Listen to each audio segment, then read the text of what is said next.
Kailan ko lang po nakita ang bahay ni Presidente Duterte sa Davao. Na guilty ako dahil di hamak na mas maganda ang bahay ko kaysa sa bahay ni Presidente Duterte. Mayor, wag ka magagalit, pero ang description ko sa bahay niya, bahay ng kalapati.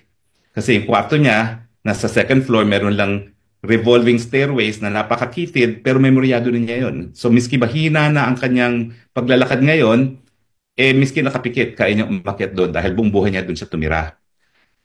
At matapos nga yan, kinausap ko yung kasama niya ng aalaga sa kanya, bakit naman hinahayaan ng pamilya ni Presidente na tumira sa ganito ang dating Presidente? Talagang sinabi ko yun. Ang sagot, meron ng isang tycoon na bumisita sa kanya. Ang bilin sa kanya, bumili ka ng kahit anong bahay, akong magbabayad.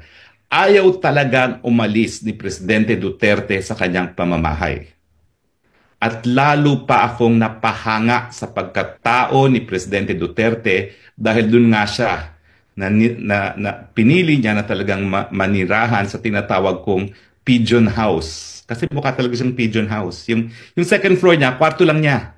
Hindi siya yung buong second floor. Dun lang siya. Yun lang yung ano niya, yung kanyang kwarto. Kaya tawag ko pigeon house. At saka isang galaw mo lang tapos na yung bahay.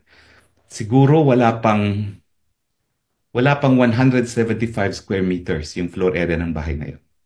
Para po talaga siyang socialized housing. And hindi ako mapaniwala na doon nakatira ngayon ang dating presidente ng Pilipinas. So anyway, ang punto is mag-iimbestiga ang ICC kung talagang ang pensyon niya ay 5,000 euros, ilan ang sinusuportahan niya, at saka kung meron pa siyang ibang ari-arian. Ang alam ko po, ang mga ari-arian lang niya talaga, at pinag-uusapan naman na po namin yan, ay yung mga ari-ariang namana niya.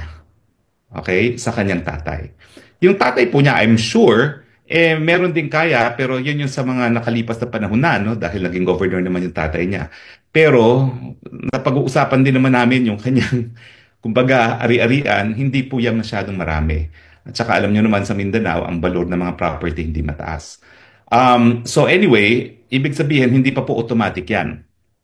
Ngayon, sa kasaysayan ng ICC, isa lang naman po yung paying client dyan. Kasi napakamahal kung kukuha ka ng counsel dito. Dahil alam nyo naman, per oras niyang mga yan, baka tumataginting na 400 euros yan. Kung kukuha ka ng isang lawyer na 400 euros per hour, babiyahe-biyahe pa yan, papunta ng Pilipinas para kumuha ng ebidensya sa flight alone, lugi ka na dahil 12 hours na yun. $4,000 na ang biyahe pa lang one way. $28,000 round trip. So talagang mahal po ng legal representation. Kaya naman kinukonsider ng pamilya yung legal aid. Pero yan naman po, initial lang naman nila at I would not have said so kung hindi naman sinabi yan ni VP Sara. No? Pero hindi pa po yan confirmed dahil kahit pa paano naman, marami naman nagmamahal kay Presidente Duterte at baka naman merong gustong tumulong.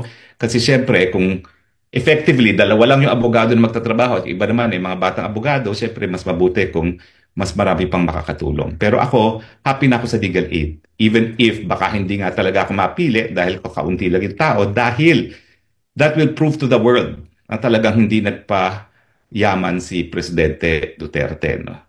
Bagamat I'm sure yung mga supporters niya ng mga mayayaman ay magsasabi wala kaming pakialam.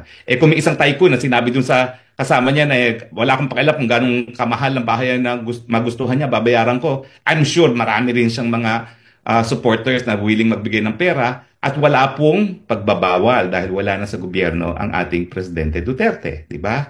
Siya naman ay pribadong individual at hindi bawal na mag-donate sa kanya. Di ba? So anyway,